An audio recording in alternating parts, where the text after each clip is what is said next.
How much did you used to weigh? 280. 280. Yeah. That's crazy. He's a stick now. How's it? A lethal stick. The heaviest I ever stepped on a scale was 287. Same. And I know I got 10 to 15 pounds heavier than that, but like that number was like enough that I was like, nope. Yeah. Dude, yeah. Same. The day that I saw 280 on the scale, I was like, holy shit. I'm fat. I was like, that was the first thought that went through my mind. Yeah. Okay, I was a big boy. Yeah, same. So it's like, even at that weight, I was just like, fuck. That's like, I weigh a lot. Yeah. Like, this is a lot to move around. Yeah. Takes a lot to make that move around, only too. When I saw that number was like the only time that it registered in my brain, like, you know what I mean? That I was that heavy. Yeah. I was just like, fuck. It's a lot. Yeah. And I'm only 5'11". It's so funny how like you can go past 250 and 260 and 240 and it just doesn't even hit you. And then like you get that for some reason that you get close, 280. you inch to 300. Like, you're like, nope. Yeah. We're not doing that. Nope. Yeah, I'm not. It's so I'm not terrible. Not doing that. I'm not getting to 300. And then what was the lowest you got to? Probably would have been my competition when I was training for my competition. Got down to like, I think I was like 208 because I had to be 212 for my competition. So I think I walked out of that sauna the night before. I think I was literally like because it had to be 212 in the gi. So I had to realistically be like 207. And I think I remember walking into the gym just in my boxers that night and I was 210. So I had to shed a couple more pounds. So I went in the sauna for like 45 minutes with a trash bag. Shout out to my dad. This is old school football days. Trash bag on the feet, trash bag on the top. Wore some shorts, some sweats, double boxered up. Threw a hoodie on, over a top a hoodie on. Sat in the sauna for about 45 minutes and I walked out of that sauna. I was like 205.8. Lost a quick 4 and went home and sipped on a little bit of water and woke up and got ready for a jiu-jitsu tournament. Yeah. And then I haven't stepped on a scale probably since. Dude, that's crazy. But I'm probably, if I had to take a guess, I wouldn't think I'm over 235 right now. I think I'm sitting comfortably around the 225 to 235 range. What was the lowest that you got? I've gotten down to 205. 205. I was 25, I think. I was working at a Mediterranean Lebanese restaurant. Uh-huh. And like 10, 12-hour days, smoking cigarettes like a fiend. So like wasn't hungry most of the time. I'd have like half a pita wrap. Customers would come in and I'd have to like go and do stuff. So I'd always just like dodge eating. So like 205, no abs, no you couldn't see my pecs. You can see like my biceps and like my shoulders. Just some form of just something. Yeah, it was not great. It was not good. What was the most comfortable you felt at? Ooh, that's so hard. Right now? I'd probably have to double down on that. Probably right now. And I also, but that's because I feel like life, but also I feel like when I was training and I got down to that weight, I feel like I was way more brittle. Like way easier to break. Like I like physically, like my things would hurt more. Like I would get injured more. Like I feel like my body's been callous since I was young to carry more weight, so it becomes more brittle when I don't have weight. That could mean that I don't have enough muscle, but I just think with a little bit more padding on me, I think I'm more comfortable. Do you think that was me at 205? So again, no abs, no core. It was terrible. That's not bad though. I mean, you think at that time? Did you think that I thought I looked great? That you were good? Oh, I thought I was awesome. And like, the funniest thing is like I had been 260 before this. Yeah. And I got down to this, and I'm like, yeah. And it maintained for like 8 months, and then I immediately went back up, and like within like 2 years, I was back up at like 250. Yeah. I think that like the nice thing is though, now I'm like 250, and I'm like solid, like very, very solid. So if I lose another 10 to 15 pounds and I'm still like all that muscle all the way through, I'll be a happy camper. Yeah. And it changes. The jiu-jitsu thing makes a big difference. I also feel like that too, for jiu-jitsu specifically. I feel like I could lose a little bit more weight and I'd be fine. Do you think that the lighter that you got and like you felt more brittle, do you think it was the stress of like getting down to a certain weight in a certain amount of time? And like that's kind of like what you felt that way? Yeah, maybe because it was a long training camp for me. Because I remember me and my lady had broken up in March, and then I had signed up for a competition in like July. And so from that day that we broke up till the competition, I was in grind mode, running like 3.5 miles a day, training once or twice a day. Like I was in the gym like a All the fiend. time, yeah. Yeah, you remember those Yeah. days. I was there every day, All twice the a day time, almost. yeah. Yeah. All the time. So, and I really had felt like, all right, I got nothing else to focus on. My job's fine. I was working as a mortgage lender. I was doing fine. I don't have a girlfriend anymore, so I was like, instead of just wilding out as people do after a relationship, I'm just going to put all that energy into trying to train for this competition. And then, so put all that energy in and did that in like, what was that, like 4.5 months? It felt like a long training camp. It's the only training camp I've ever done. And I had to do it because I went from 280 and signed up for a competition at 212.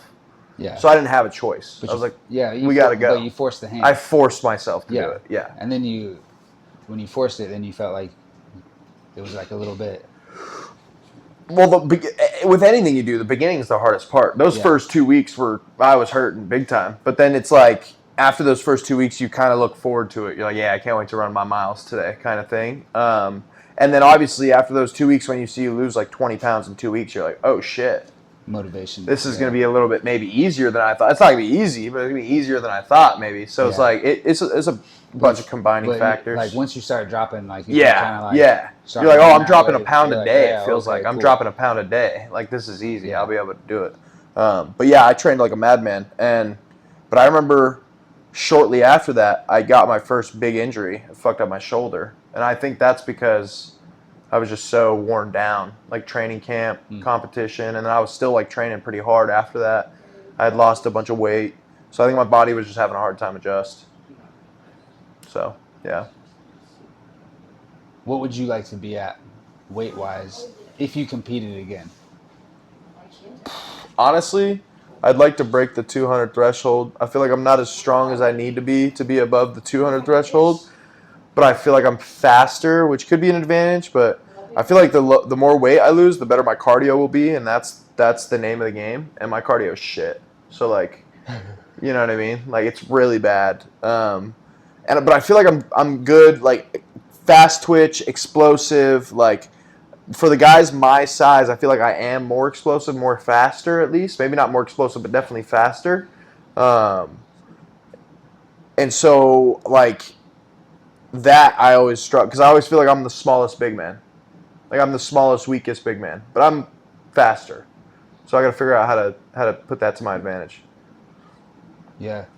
Before we go any further though, this is Coach Mike, Daytrippin, here with Mikey Music. I'm Mikey Music. We got producer Alex again in the building.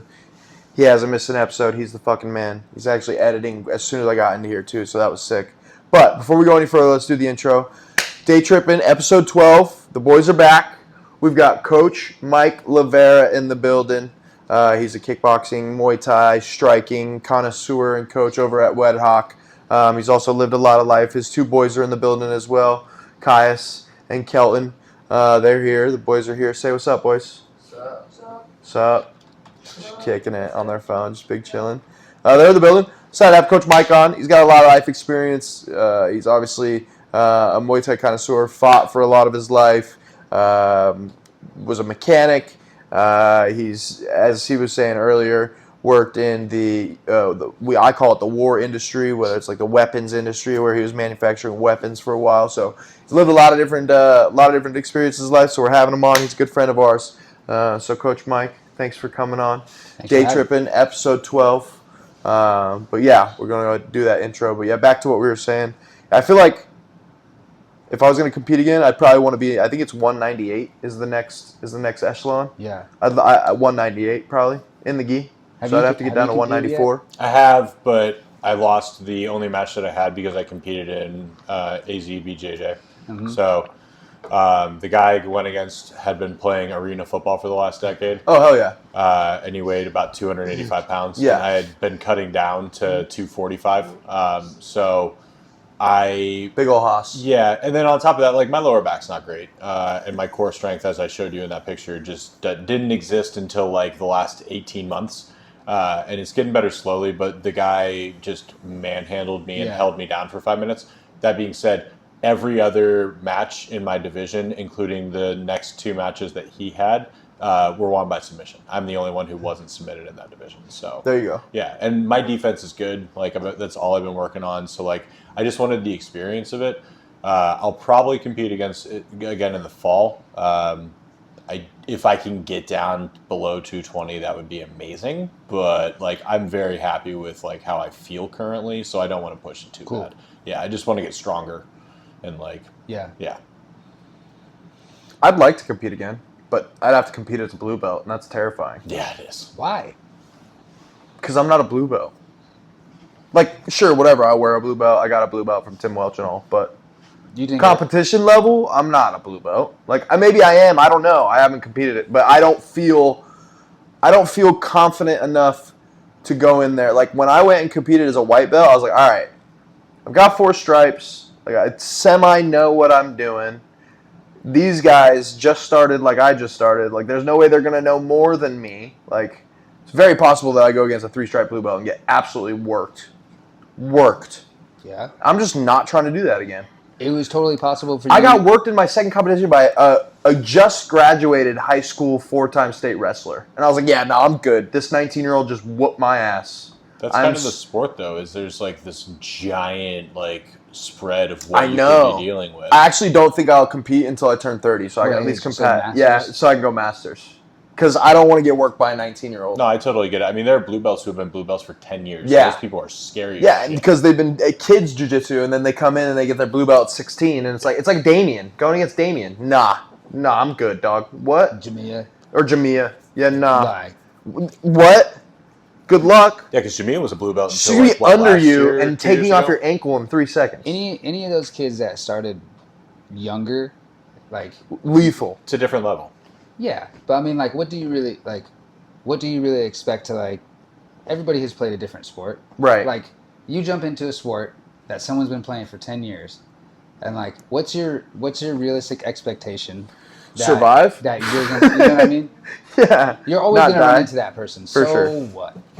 But you know what I mean? That's why I also think at Masters 1, there's a little bit more of a fair playing ground because it'll be someone my age, my weight, Or same older. experience level. Yeah. We had a guy Or in my older. division who dropped down, and I think he was like 42, and was a white belt, and I was like, all right, cool. Yeah, right on. Hell yeah.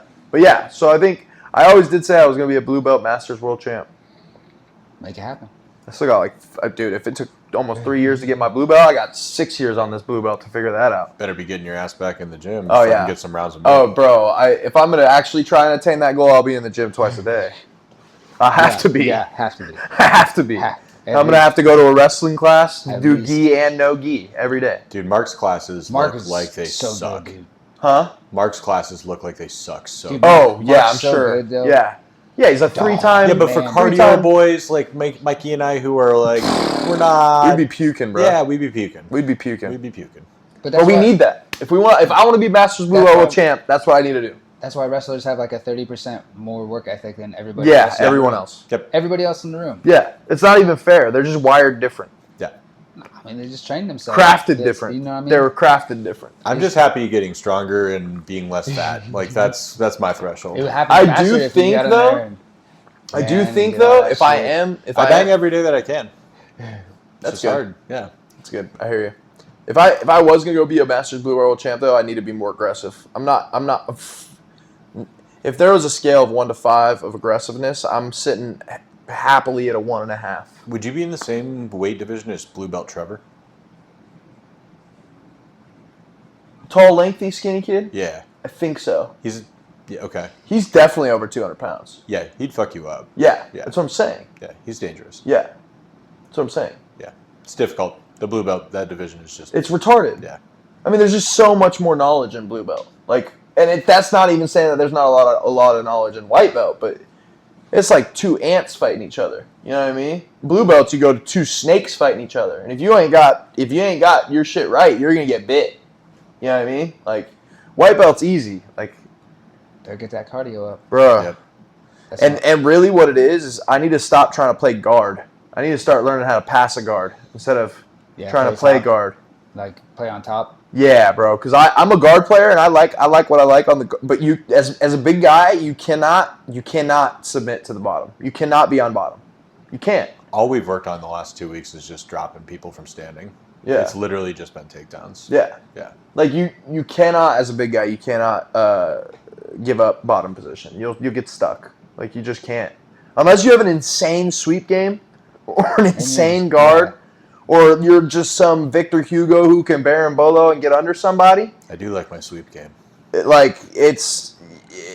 I do too. But as a big guy, if it's not working, Well, the other part of it is in like the open division that I'm in. Like, how big of a person can you sweep? Because like you could go against somebody who's 340 pounds. Yeah. Dude, there was one time I saw big boys competing, and it was probably the first competition I had, and I was like, thank God I cut 60 pounds because these guys are 60 pounds heavier than me after I lost 60 pounds.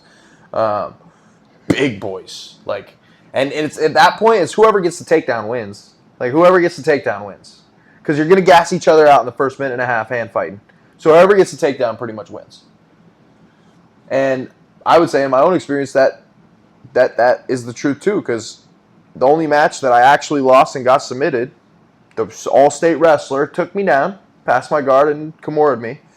The 2 matches that I was winning before I got DQ'd for throwing up, the 2 matches that I was winning and won, I took the dude down, passed their guard, and submitted him, and then took the dude down, passed his guard, and then got restarted and threw up. So like I just feel like in my experience, it's whoever gets the takedown, and you don't want to be on your back. I don't think that's wrong. When was the last time you competed, Mike? For jiu-jitsu? No, just in general. The last one was like jiu-jitsu, and that was 7 years Probably ago. when he was a young buck. Yeah, I mean, he competed more recent than I did in jiu-jitsu. When are you going to get back in it? I don't even know. Come back. Join us. After high school? Last time I did jiu-jitsu was what? You came to a couple classes at in Josh's class at the old gym. Yeah, but I don't classify that as like training. No. When was the last time that you trained? Probably 13 Yeah, how long did you? years ago. What age did you start? 7. And you trained consistently for 6 years? Yeah. Yeah. Yeah. Why'd you stop? You found basketball? No, it wasn't even that. We just left the gym. And what was it, like a year break? Oh, that's when you were over at That other place, yeah. yeah, that other place. I know what you're talking about. Yeah. That one. That was after Saiton. Yeah. Yeah. I just lost my passion. That's what, Yeah. He was whack, huh? The coach and everything? yeah. Yeah, I remember that. And He was over where Jamia and Josh used to train. Yeah, because you guys all came over as a group, right? Yeah.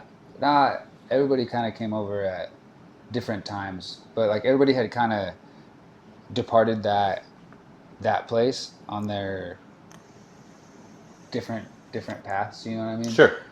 And then we just all kind of ended up over at Redhawk, like one way or another. I'm like, Who got first? Who was there Dude, first? I don't even really know. I think Josh. you and Josh Josh. might have been Josh. there first. And then Josh brought Jamia shortly after. Josh Well- me to you.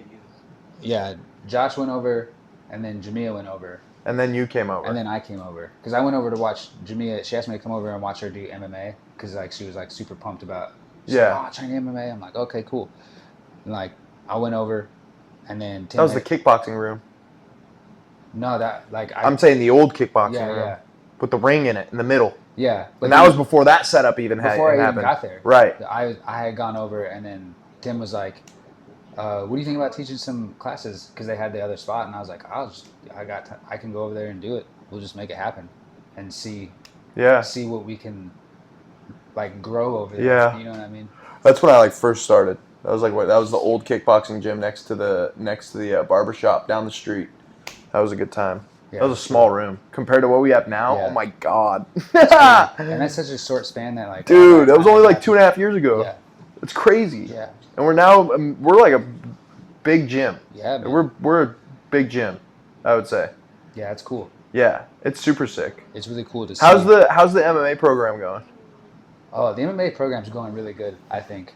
I haven't been able to like really focus on them, like and get in there and be like just be in there and observant and present like too much this last year. Mm-hmm. Like the last or at least like the last like 6 to 8 months, because of the move and like all this, like all these other things. But what's cool about that is like I don't see them all. Like I'll see them training when like I'm teaching or whatever, a little bit here and there. And then like today I got to go in and like watch sparring, and I can never get to go see that. So, and I'm like, oh man, I'm like, these guys are getting pretty good. They're getting pretty good. Like there's a lot of guys in there. They just gotta like keep working. You know what I mean? Yeah. They got a good team. They got a good culture. I feel like our when we had those original like parking lot conversations when we first met, we kind of talked about this stuff and like hoping that it would still amalgamate to having the culture and everything like that. It seems like the MMA team is doing really well in the sense of they're getting good bodies in there because they needed bodies. Yeah. Like at the end of the day, they needed more bodies. They needed more partners to train with.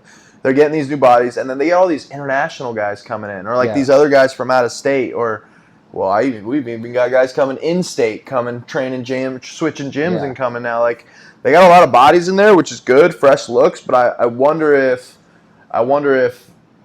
word of mouth is getting a little bit harder to control.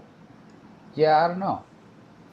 What do you mean by that, Mikey? Well, because of like the speculation that Chris Cub had about like what Aljo was talking about or whatever. Like, what did Chris say? So I guess Aljo. Yeah, because that episode isn't released yet. Right. So. Yeah. So I guess Aljo mentioned something about Suge not being fully healthy, and also mentioned something about. I guess the conspiracy is since Marab posted a picture of a broken toe, they were conspiring that Suge had broken his toe because I guess there was clips that were out there of the wrestling practices that Suge was doing, and he was wearing shoes, which I always thought Suge wore shoes during wrestling practice. I don't know, though, because I'm not that good to be in their competition training. Every time I see him wrestle, he's wearing shoes. Same. So that was like kind of the thing going around on the internet this camp and this fight was that there was some injury, lower leg or something, lower amenities because he was wearing shoes while he was grappling. So Chris Cub was worried that maybe somebody was talking and reporting back to, because I think Henry had said something too, and there was guys on the team that came from Fight Ready. So it was just a bunch of fodder. Like, you know what I mean? Just a bunch of fodder in the fight game. And I was like, dude, that's just the fight game. Like, I feel like that's just, you got to chalk it up to it being the fight game. Like I don't know. And obviously, Suge has said he had the healthiest camp. He was good. Everything's fine. So obviously there was like no injuries to worry about. But it was just weird that, and I don't know the MMA team, but it was weird that I guess Chris had mentioned there was guys that came just 4 or 5 months ago from Fight Ready, and then Henry saying stuff, and so it was just a weird timing thing. Yeah. So I was like, that's where I'm coming from. Is like I'm worried if we get too many bodies in there, the culture might get away from us in a sense. You're worried about spies in the gym. Not necessarily spies, but definitely people that are willing to release or talk in general. Like that's kind of spies. Yeah, we're a pretty tight knit gym. Yeah. You know what I mean? Like, and I understand like the concern. And this is such a 1% sport. Anything can make a difference. Right. And like it's very interesting that like when those guys choose to come over and train and stuff like that. Right. But like we also want like the people to come over and fight with us. And, for sure. That's that's the blessing and the curse. Yeah, we don't want to discourage that. We want people to come and train with us. For sure. No, that wasn't my angle at all. It was more of on the of course I want people to come train, but on the professional level, at a 1% level like that, you wouldn't want, like, let's say in the future, you know, JoJo goes and takes a fight and we're at the point where that something does happen and that gets leaked. Well, now that's a weakness that the other team can exploit. So that's what I'm saying. Like at that level, I'm not saying at the hobbyist jiu-jitsu level. Like I'm not saying even at the beginning MMA level. I'm just talking more for the guys because I care about Tommy, Ezra, JoJo, David Clay, Danny, fucking JP3, Mike Perez, like whoever's gonna go fight All for the their boys. career. We care about all the Redhawk boys. Right. So like whoever's taking it that serious, I would hate for them to have to worry about that kind of stuff. One of the things that I noticed at the 316 watch party was that the MMA guys, the jiu-jitsu people, and the like wrestlers are all separate groups, and like they sit together and they like don't mingle a whole lot, and like everybody's got their own like friend clique, and like like when you look at like the video that I took and stuff like that, you can see the little groups of people and like who's with who and where the biggest concentrations of people are, and it's very interesting that like we aren't more Like commingly. yeah, and like. It's something that like I keep introducing myself to like the MMA boys and guys that are taking your class because like I don't know most of them and like that's a big gap in my game. But like the more we know about each other and the more that we are like talking to each other, the easier it is to like make sure that everybody that comes in is on the up and up because you know who everybody is. For sure. Because the jiu-jitsu guys are all super tight. I know your boys are all super tight as a group. But like those two groups are so separate because there's not a lot of crossover between like the gi guys and the like striking. Right. Yeah, I see what you're saying in a sense, but I also feel like maybe tenure has something to do with it as well, and also gym size. Like we've grown exponentially. Oh, yeah, no, it's a lot for sure. to know everybody. Like and so like I even from like I know all the guys that I know in the sense of like at the time that I came in, I feel like we've 3 to 4x'd that amount in 0.25x amount of time. Yeah, you're probably not wrong. Right? I mean, I joined during that time period. Right. And, like, So, I've watched a bunch of people come in, so right. It's interesting to watch. So, and also I think that we are... I think that's part of the reason that Tim's limiting memberships, though, as well. Yes. Yeah. Well, and he's always done that, which I always thought was really smart. Oh, I didn't know that. Yeah, he's always limited because I just walked in and was like, I'd like to join the gym, and they signed me up. You must have walked in at a good time, because it was always, from what I know, it was pretty limited, right? Yeah. Like, we would do parties or promotions, and that's when he would open it up, and then he would close it after that if they filled up. Wild. Because I just walked in one day and spoke to Mariah and Tim, and, like, they signed me up. There must have been spots open. Yeah, you definitely got lucky. Lucky. Because I remember, even when I came in and joined, Tim was like, yeah, like, I kind of need to know, because we've only got a couple spots left. I was like, I guess I'm here. I guess I'm here. I think that we were in that situation, if we're not all, like still in that situation. Do you remember what currently. month you joined? Yeah, it was December. Promotions. You came around promotion time. Yeah. Whether it was a couple weeks before, a couple weeks after. Yeah, it was the beginning of December, and there were promotions at the end of December. Yeah, so he definitely opened it up for promotions, knowing that he was going to open up memberships anyway for promotional. So he was just like, yeah, we'll take you. Sure. Got it. You came at the perfect time. No doubt. Because whenever we do 2 promotions a year average, July and December, June and December, whatever, which we just did ours, a couple weeks ago or whatever.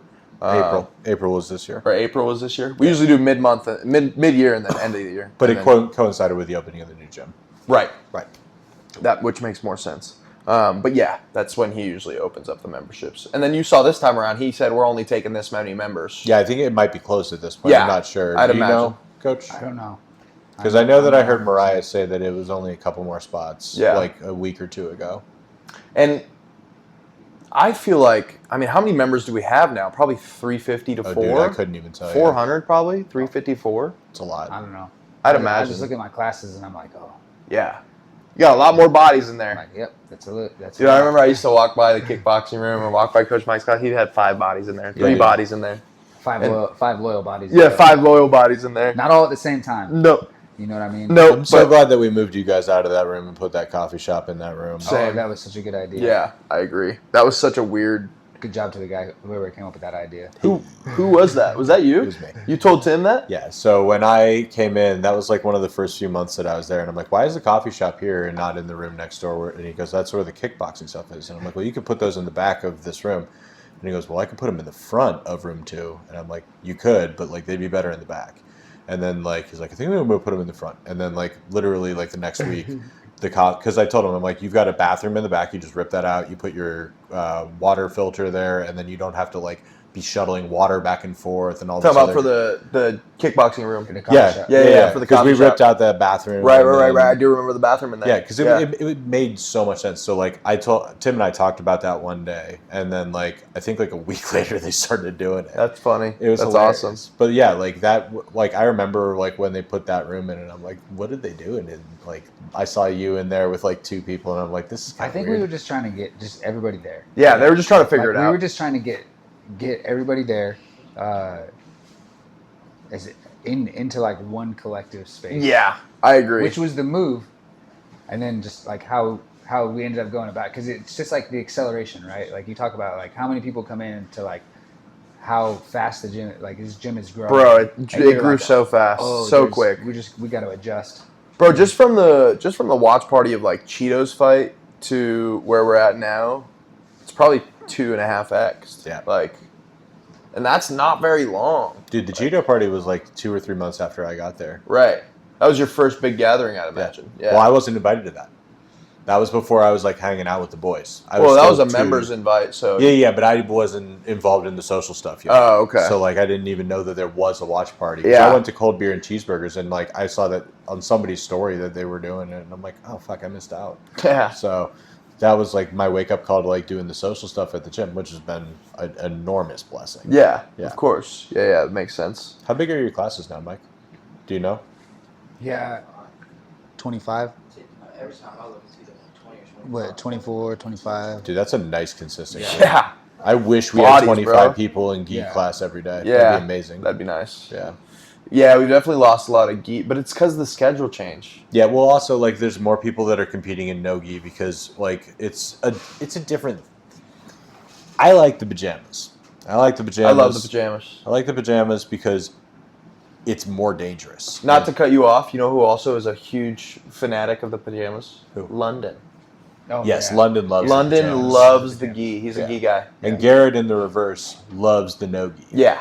Like it's so funny because Garrett in a gi is very dangerous, and London I think in a no-gi would be very dangerous. But like he just wants the weapons, and Garrett wants to just like control you. Yeah.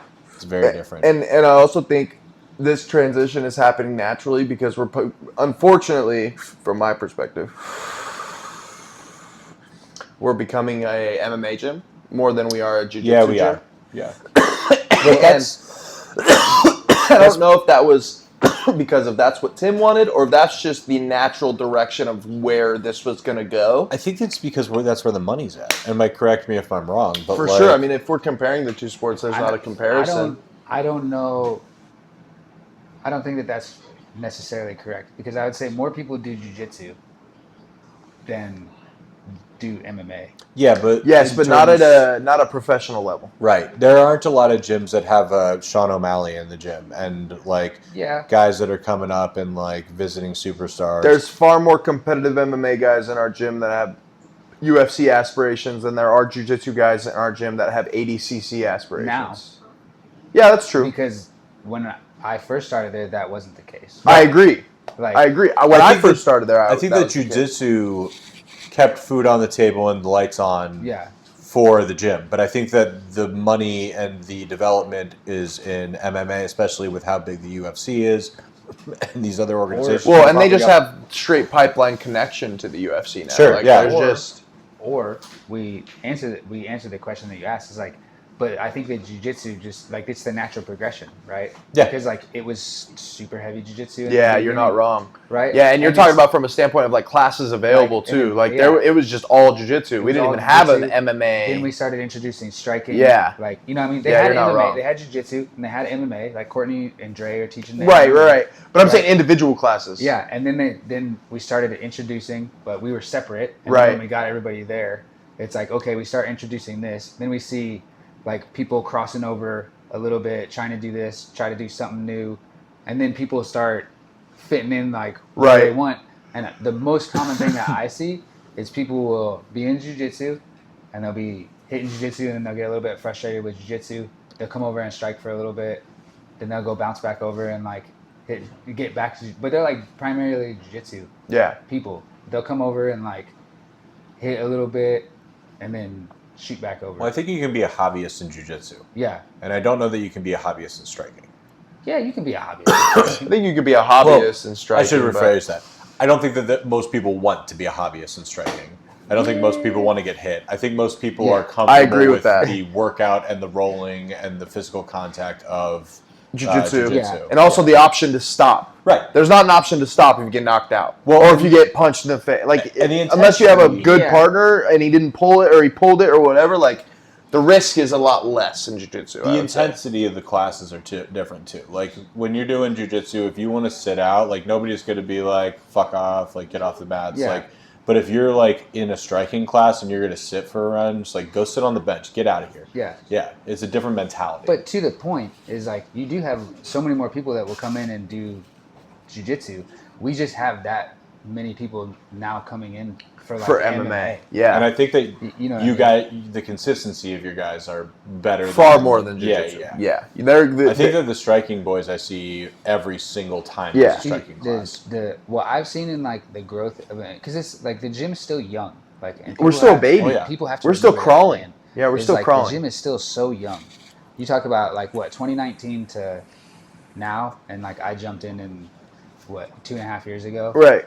Like into that, like we just, it's really just amazing to see the progression for everybody. You know what I mean? We talked about this in our parking lot conversations. Like, these guys, if they ever took it serious, my kids, if they ever took it Oh, serious, yeah.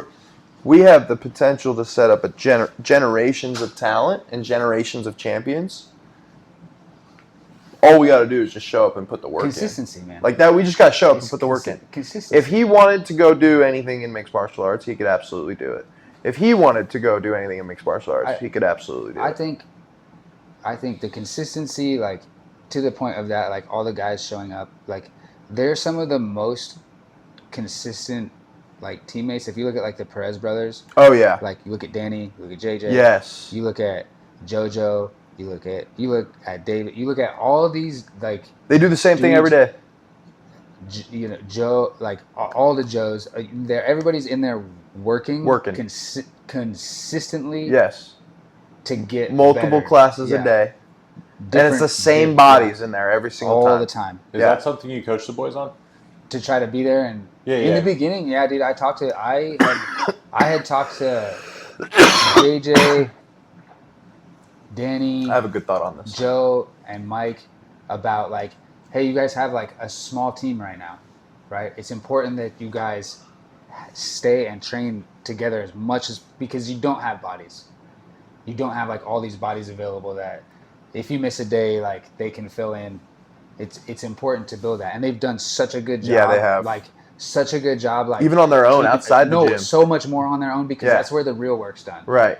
Like you can show up to the gym every day, and they do, but they also do stuff. They're outside, always doing man. stuff. They're doing stuff more in the gym. They Yeah. all meet up and come to the gym. Yeah. Or they'll go to the Perez's house and go in their garage, and they have a six Yeah. set up in their garage. Or Yeah. they'll go over. Or we'll go over and watch fights. Like, Or I've go gone over and watch with them. fight- yeah. I've gone over and watched fights Yeah. with them. Like, and like they develop routines. Like they get good about it. That's and what he was saying, is that the Right. MMA guys are far more dedicated and consistent. But we do talk about that, and I think that the way that this gym talks about it a little bit more to like your social point and like the idea of that is like, because like I'm 41, right? Right. Like the social stuff is like, Not a high priority for you. yeah, it's just, and like I work with my hands and I do stuff with my, you know what I Right, mean? right, The right. social stuff's not really my thing, but you see them put out all this data to the fighters about fighting constantly on the podcast. Yeah. And like the conversations are had over and over. Yeah. And like these boys take value in that. Yes. You know, or these young men, I shouldn't say boys, like these dudes take value in that. Yeah. And it's good information. For sure. And it's consistently being put out there, good information. And if it changes, then the information changes and we talk about it. Right. And like the communication's like open, and we talk about concussion protocol. We talk about like taking care of your partners. We talk about all the time, reinforce all of those things. Well, the coaching level that you guys do in the MMA classes and the kickboxing classes is different than what we get in the jiu-jitsu classes. Because, like, you guys will pull the group together and talk to all of them at one time about, like, not just, like, fighting, but, like, life and, like, the things that you need to be doing inside and outside of the gym in order to be successful. And, like, when we finish up gi jiu-jitsu class, and this is not a knock on any of the guys who are teaching gi jiu-jitsu classes, because I love all of them. Like, all it is like, nice job, guys, and then like touch them up and go home, or like, we need the mats cleaned, or like, it's very short, and it's not like an overall like coaching moment. Most of the coaching in the gi jiu-jitsu classes is like, you need to position this way, you need to change this way, but it's not actually like going into like the like minutia of like what you need to be doing in your life in order to be successful in this as a sport. I think I totally see where you're coming from, because that essentially is what you would want a coach to do. I think it's hard for them to do that at our level in the gi, because we have too many hobbyists. We're not It's not the dedicated group that you guys have in the right. community. And it's also like 80% of those guys. You guys, just when all of the guys that are doing your classes are young men, for sure, and you guys are developing. I got women in. I got or women. that Sorry, come in, but I got women that come in too. You know what I mean? But there's no Rick in Rick from old Rick chiropractor. Yeah, old chiropractor Rick. There's no Rick in the striking classes. Like, that doesn't exist really. So like, you guys have the opportunity to mold these guys and grow them, and it looks like you guys are doing that, which is really, really cool. For sure. I would agree. One note to which started this entire thing that I will say as well is, Tim, I've heard, and I don't even really train MMA. I love it, but I don't train it, but I still keep an ear to it. One thing I always hear Tim say is, listen, guys, if I got to tell you to come to practice, this isn't for you. If I got to tell you to do work on the side, this isn't for you. And it sounds like a little dickish, a little bit, but like, he's drilled that into these guys' heads, and he's also done it exemplary. He's shown it his own example in how him and Shug go about their business, where they'll be at Shug's warehouse on, just creativity and doing a shakeout, whatever. They'll do extra work on the side. He's put out that mantra out there, like, listen, guys, if you really want to do this, you got to really, really want to do this, in the sense of, so what I was saying was, in the sense that he's always reiterating this point, right? He's always reiterating the fact that it's going to take more than just showing up to the 9 a.m. and the 5:30 and the 6:30, that you guys need to be doing this on your own. And I think they've collectively taken some pride in that, and they do that really well, which, again, lingers into the points that we've been talking about, how they're more connected, they're more dedicated, they kind of have a more push in the gym, which I love, and I think they're all killing it, and I think a lot of them I think are going to be very successful. It's hard to say all of them are going to be very successful. That's just probability, not in our favor. But I think they all got a really good shot, and I think they've got they're all going to have an opportunity because of the opportunities that Shug and Tim have opened up for everybody. So I definitely think like 60, 75% of those guys I could see wearing the UFC banner. Yeah. You know what I mean? For sure. Like, and it's exciting. It's super fucking dope. But Tim is also, like, you're saying these kids need to do the right thing and stuff like that, and giving them those mantras. Tim's also putting a playbook online for them. Yeah, 1,000%. That's what I'm saying. Like, he's not just talking the talk. He's showing them how to do it too. And he's also like taking the time in classes and like pulling guys aside and saying, like, I need you to do this. Like, if you want to get better, you need to do this. Watch this fight. When you watch the 9 a.m. Striking class competition or striking class like wrap up on like Instagram or Snapchat or anything like that, like, they're actually like putting a microphone down and like recording it now, because like that piece of the end of the class, as small and short as it is one of the most impactful parts of the class. Like, those words of wisdom and like things that you need to be doing, and he's speaking to the things that he sees in class. For sure. And like, again, that's just a piece that we're missing with the gi, and like, it's just a matter of the people that are doing it.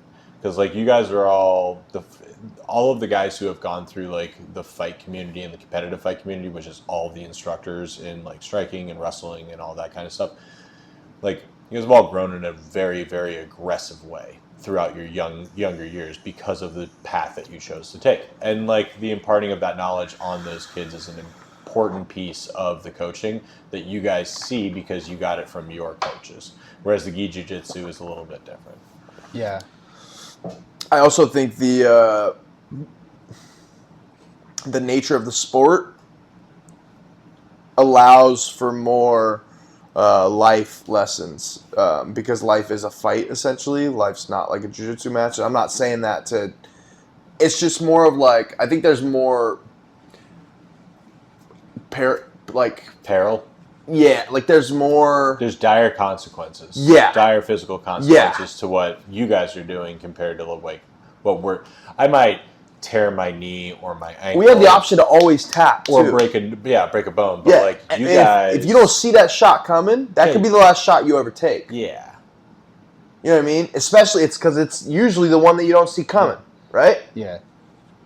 So it's just much dire consequences. And I'm not saying that to disagree with you. I would love to have a little bit more intuitive life coaching. I agree. Yeah. I just don't think with the components of the mixture of the hobbyists and the dire consequences of the different sports. Yeah, I don't think that it necessarily fits in right. that class. And also coaching styles too. Tim's very much like that. Yeah. Johnny, I would not say is very much like that because maybe Johnny's not comfortable doing that because he's still on his life journey. Right, and that's the other part of the thing is I think that a lot of you guys that are in those striking sports, like you're coaching and you're in your 40s and you've got families and you've got like all of these things. And he's fought. Right. Yeah. Yeah.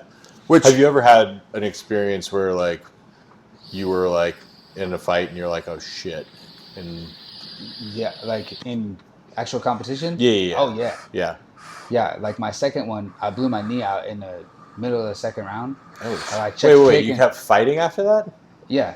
But like, I checked the kick and I answered back and my knee like popped and I was like, oh, fuck. But I had already torn my meniscus like prior. Yeah, let's just keep going. So, well, because two of the three pillars have fallen. You still have one. It hurt, but I kind of already knew how to, like, there wasn't like a question of like really what happened. You already knew. And I had like felt that pain before. So I'm like, okay. But like, I'm all the way out here in Virginia, like fortunate to be able to do this. Yeah. And like, I don't know if I'm ever be able to do it again. So like, you keep going. Of course we keep going. Yeah. Was it the right thing to do? Was it the smartest Probably decision? not. Probably not. But you're a fighter. How did that fight end? I lost, but I had to fight the last round and a half on like, I remember Chago sat me down. He's like, "Do you want me to stop the fight?" And I'm like, "Nah." Like, it's like your leg doesn't work. But what was really interesting about that fight, and I think what like really developed like some shit for me coaching was like I had to fight on one leg.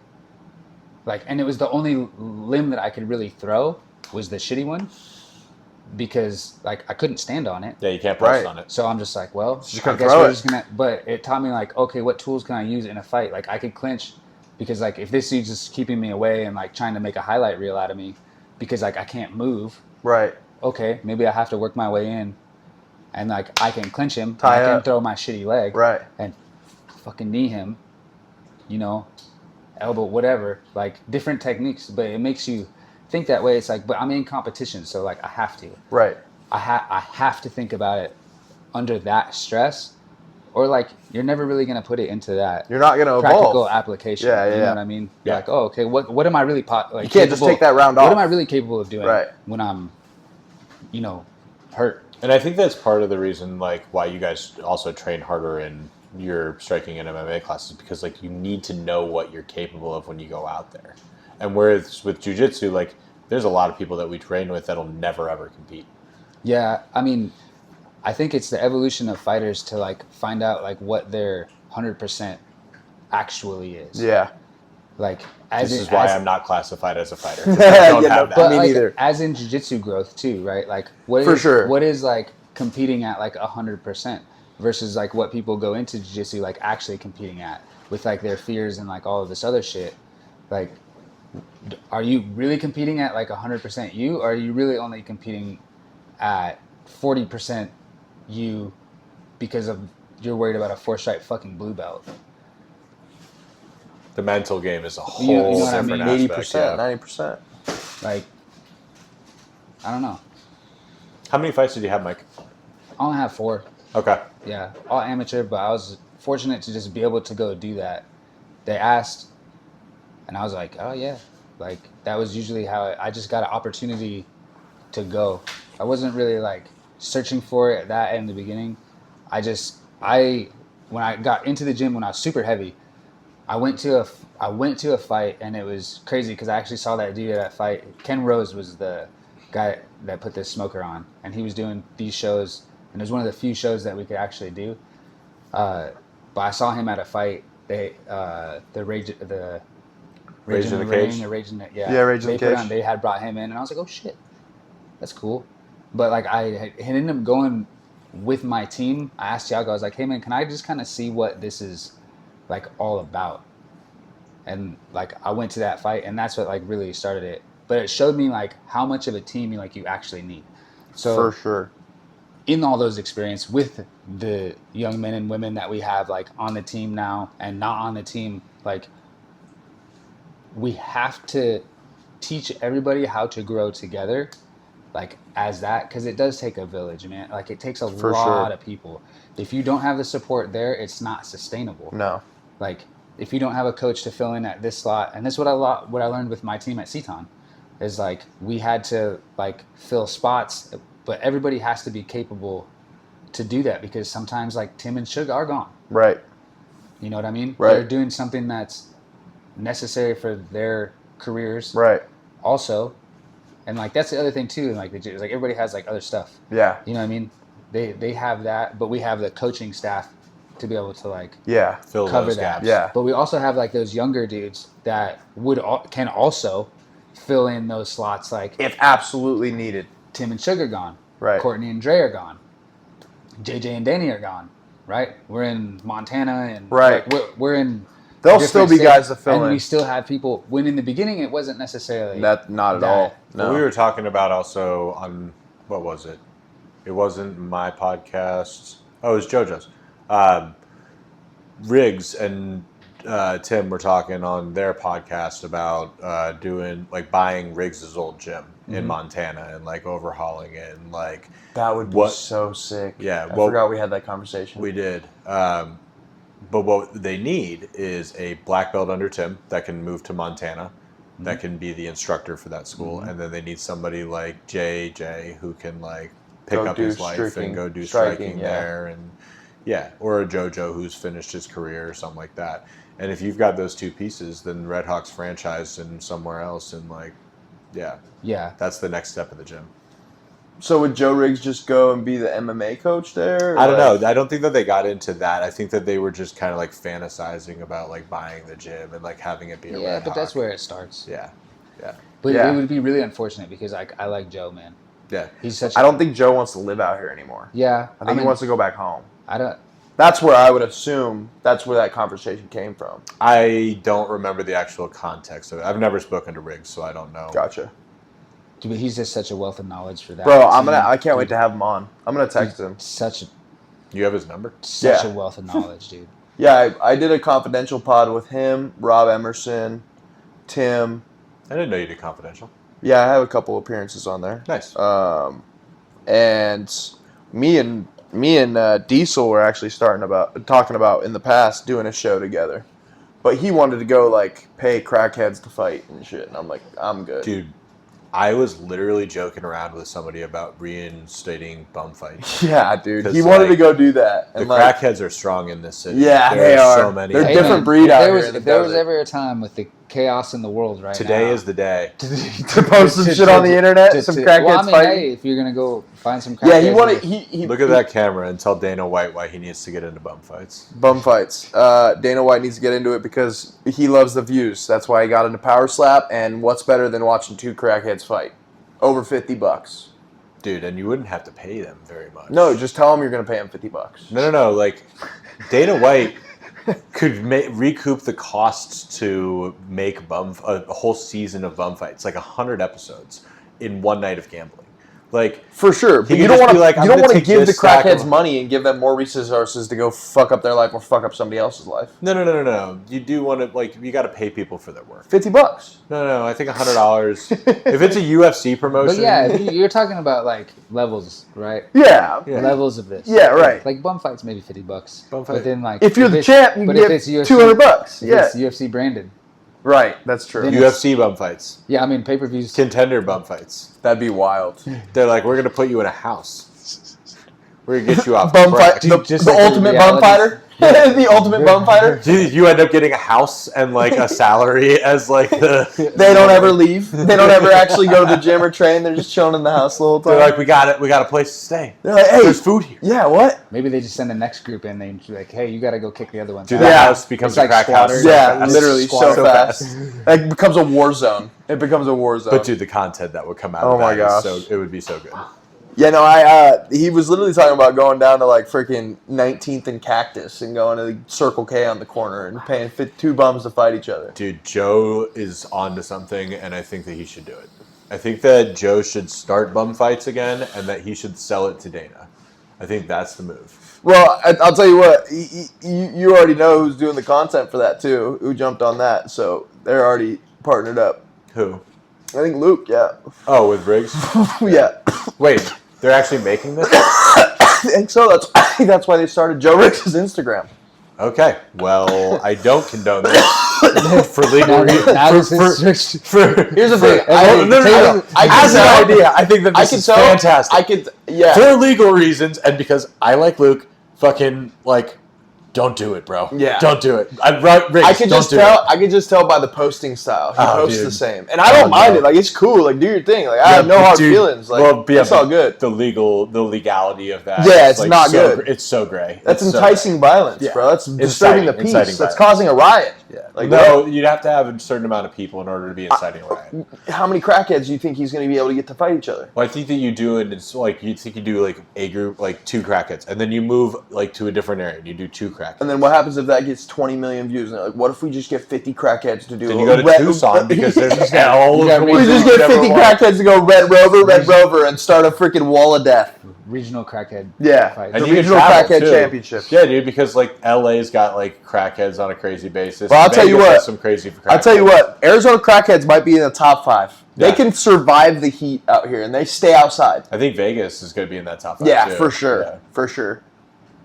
But also, Yeah, because they're partying, and then they're cracking out, and then they're still in the heat. this all is day. such Still a good out. idea, but this is such a terrible idea. Yeah, it's a double-edged sword. For legal reasons, day tripping does not condone bum fights in any form for televised or internet purposes. You're gonna have to beep. So this is day tripping. We do not condone. I'm going to put the whole the disclaimer Yeah, on the the disclaimer screen. on the screen. Due to legal reasons. But listen, if we do catch a bum fight and we get it as content, we did not orchestrate nothing. We just saw it and it happened, and we decided to record it. Mikey, you will be the only one who does that. So I don't know. You're the producer. I am not producing bum fights. That means you might be getting that on that content. There might Oh, be- so it'll be just sent to me unsolicited? For the record, Mikey is sending this unwanted content to me. there might be a digital footprint on that bad boy going over to you, my friend. You might be involved inadvertently. No, it's funny. You came from a military family, didn't you? Yeah, Mom and dad? both. Yeah, Only child. correct. Tell me about that. My mom was an officer in the Air Force, and she was like the first co-ed drill sergeant at Lackland in like, the Badass. 70s. So Yeah. like, So she's the Proof shit. that if you want a husband, you go to the different. She went to U of military. A. Like, Yeah. a lot She of was my the first one there. Yeah. a lot of my family went to U of A. She went to U of A and then went to the Air Force. She met my dad. My dad was only child. Went into the military when he was like 17 or 18. Went to the Navy, and then ended up leaving the Navy, getting back into the Air Force. Went to Vietnam twice. Got hit with a grenade, some other shit. They met up, and he was doing. They met in Scott Air Force Base, I think in Illinois, and they both, I think, set up like part of like the Strategic Air Command, Nice. which is now known as like Strategic Air Command. Yeah. Out there, and then my dad ended up changing career fields. He was running the airfield. He was an E9, so he was enlisted. Dang. But he's ended up being a senior master sergeant, and he was running like part of the Career boy. air. Yeah. Yeah, I know a lot more about this because of my current job. We have military affiliation. Dude, senior master sergeant is not something That to is fuck a with. career. That's a crazy title. That boy doing Yeah, stuff. but he was like 23 or something years or some shit Yeah. like that. And then after he retired, then they had me.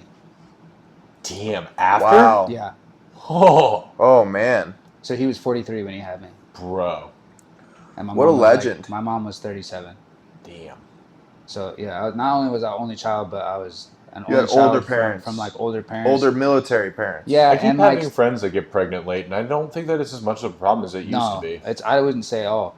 But like my mom came from a small town in like from Kearney, Arizona, Ray, Arizona, Globe actually, Ray, all this mining stuff. Yeah. And like I have like family history up there. She came from a very small place and went and did Crazy shit. all this stuff at a time that it wasn't socially acceptable for women to do shit. Yeah, And, she's badass. like she couldn't even go like fly in a plane. Like they would taxi females around. Like they wouldn't fly, like let them fly. She worked at Honeywell, I think, afterwards, and like she would always talk about like the chauvinism and the system at that time. I mean, it still exists, but like Not to that like, extent. but not to that, not to even that close. extent. Yeah. And yeah, it was an interesting childhood. Were you close with your parents growing up? Like, did you guys have good relationships? Yeah, I was super close with my dad. He like that motherfucker fed me. You know what I mean? Yeah. Like I got to 240 like playing football, like solid 240 because like I had that support system at home. You know? Yeah. They'd feed me. I'd go to the gym. Like feed me. I'd go to the gym again, train football, lift, whatever. So I was really close with my dad, and I think the best thing that he ever did for me was like make me like force me to learn shit on my own. Like you can tell someone and show them and you can walk them through the process. I would present a problem to him and he'd be like, well, what do you think that you should do about that? And I'm like, oh fuck. That's a dope way to parent, though. You know what I mean? Like, but my dad, like also in the Air Force, he was like, he had a crypto clearance. Oh, nice. So like he was running the encryption machines for like that shit. So electronically, like my dad was super fucking intelligent. Stayed with the times too. But he was also the dude that had to fix those and train people how to do those and use those in the field. You don't ever see that nowadays, bro. Old people are not keeping up like that nowadays, bro. No. And that dude was also like wiring.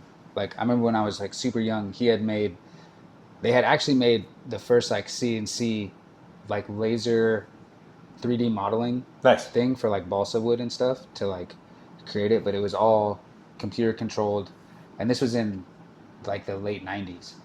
But they were like wiring up all these circuits and doing all that, and I'd watch this shit, man. I'm like, oh, this is crazy. Like, Dude, I used a $1.25 million 3D printer in 2008.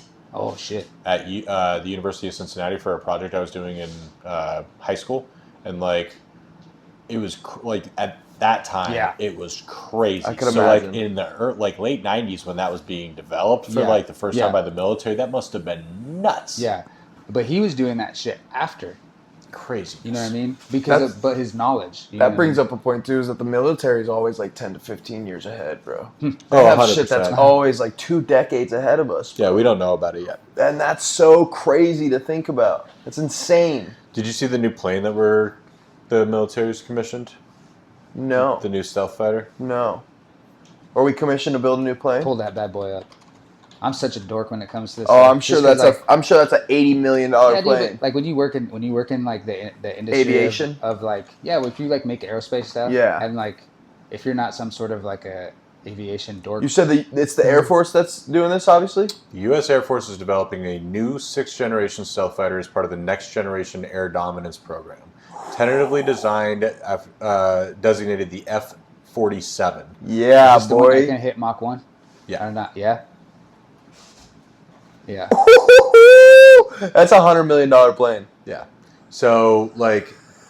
What does that say? The F-47 is expected to what? Replace the F-22? Expected to feature enhanced stealth capabilities, high speed, and maneuverability. Integration with unmanned systems like collaborative combat aircraft. unmanned systems. Yeah, which means that this is so the main point of them developing this is it's an AI integrated system so that because So there doesn't have to be a don't pilot. know, yeah, well, I don't know if you know this. I think it was on Rogan. That's retarded. But Luke Air Force Base. Did you hear that? That's retarded. Yeah. So Luke An Air Force. F-47 stealth bomber without a pilot. Well, hold Most on, Mikey. technologically advanced. The F-22 which is our current the F-22 Raptor. Mm-hmm. They have one or two of them that are like wired up to be flown by AI currently, and That's so scary. yeah, and like they've been like testing it, and like the simulations that they've ran with the AI that's put in that plane is like I think it was like 100% effective in like killing like manned aerial vehicles. That's intense. Yeah. That's intense. What happens when pull that AI decides that we're the enemy? Has anybody ever thought about this? Did anybody I'm sure. ever watch iRobot? Yeah, I'm sure. Everybody watched that movie, right? Yeah. Oh, Stealth But with Jessica Biel. Sure. Any AI robot movie takeover. We know how this goes.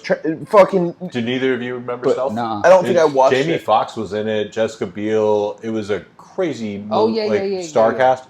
It's about this plane with an AI system in it that loses its mind because it gets struck by lightning and it goes in its like rampage. Yeah. Yeah, Mm-hmm. that was like. And you said it has a 15, kill. 20 It years had ago. a kill rate of what? You said 100%. Oh, let me hold on. Of manned vehicles. Yeah. Oh, yeah, that seems fucking smart. Hold Yeah, on. let's do that. But Mikey. we program it. Sorry. We program it. Yeah, until the programming doesn't want to program Yeah. what we wanted to Yeah, do. but we're doing it to ourselves. Yeah. I know. Overall, the AI scores 100% kill rate against manned fighter pilots. So we can't kill it if it just decides to not do what we Correct. made it or want it to It do. just bleeps out. They're planning on It has, making. goes- it has a moment. They're planning on making 1,000 of the AI controlled units. 1,000. Now, here's the different question though. Like, if We're paying for ourselves to get shot, essentially. Yeah. well, but here's the other part. Like, a hypersonic missile is going to be able to take one of these out because it won't be able to outmaneuver it because it's too fast. Because it's still like computer versus computer. Well, no. A hypersonic missile is just locked on to it's a just, plane. yeah, cooking. Yeah, and it's just too fast. Like, there aren't planes that are hypersonic planes. Yeah. I shouldn't say that. I think that Russia might have one, but like, even that won't be able to run out of hypersonic. Brother, we missile are 'cause headed there's not towards a physical constraints. dark and scary place. Yeah, man. Yeah. I hope I'm dead. Why? I don't want to fucking deal with that. All right. Why? AI fucking flying F-47s? Why not? Nah. I'll fly it. That'd be scary, Dad. Imagine just an F-47. Just, you don't see a pilot. Empty. Starts coming. Pulls out the minigun. Well, Mikey. I don't think you'd be. You wouldn't be like you'd be over. Yeah. So That's what I'm saying, dog. Yeah. So when you're driving around Luke, like, you hear them usually before you see them. Oh, I know. So like Yeah, they're breaking the sound barrier, right? that noise everywhere else in the world means you are about to die. Yeah. That's what that means. Yeah. Welcome to Valhalla. Right. Yeah. It's a flying machine of death from Yeah. America.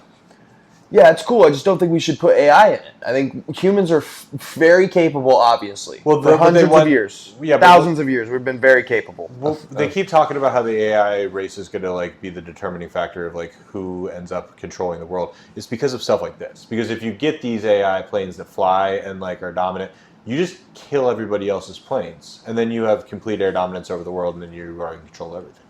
That's terrifying. Welcome to reality. or Yeah. we get to watch some like cool like dogfights. That'd be And sick. nobody's dying. Like I mean, maybe there's some debris. AI on dog AI violence. Dana White. AI. That could Well, be a here's the pay-per-view. other part of it. Little Mike. Russia versus USA. Here's Fly the over Dagestan. Send plane 2-3 years to Here's the Dagestan. It'll problem be with that. okay. Eventually, what the AIs of the planes will realize is that if they commit a cyber attack on the other plane, that they can either take control of it or crash it, Yeah. and there won't be dogfights. It'll Oh, be a that's- hack as who can get closer and use the superior software to take over the other plane. So there won't be any firing in that situation. It'll Just just try be to save itself. it's just trying to dominate the software of the other plane. Why would they use AI? Like, I don't It's a think- great Why would question. they use AI? Yeah. Because it's superior in reaction time and processing power to a human brain. Yeah, I feel like it's so easy for it to like give out though. Like ChatGPT had an outage like 2 days ago. We Well, have outages yes all the and- time. Buddy, we can hardly keep the lights on for this fucking country. Yeah, but they're making running out of power. But they're making nuclear reactors that are specifically designed to power AI server facilities. Great. And they're going to do that, and we're still not going to be able to fucking And we're not operate the gonna power have grid. power. They'll Yeah, have we're all the not. power we want. Yeah. Correct. Oh, man. I need to go run for president. We need to fix this shit. Trump's doing a great job, but that boy probably wants to see this shit go down. He's like, I'm going to be dead in 8 years. Fuck it.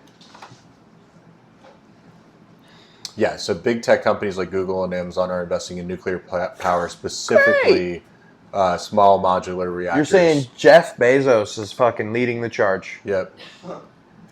Holy fuck. The nerds are taking over, dude. For real, for real. I don't see That's terrifying. how many they're planning. Boys, go to school and learn about AI so you can just survive. Okay? Literally, Google's building 7.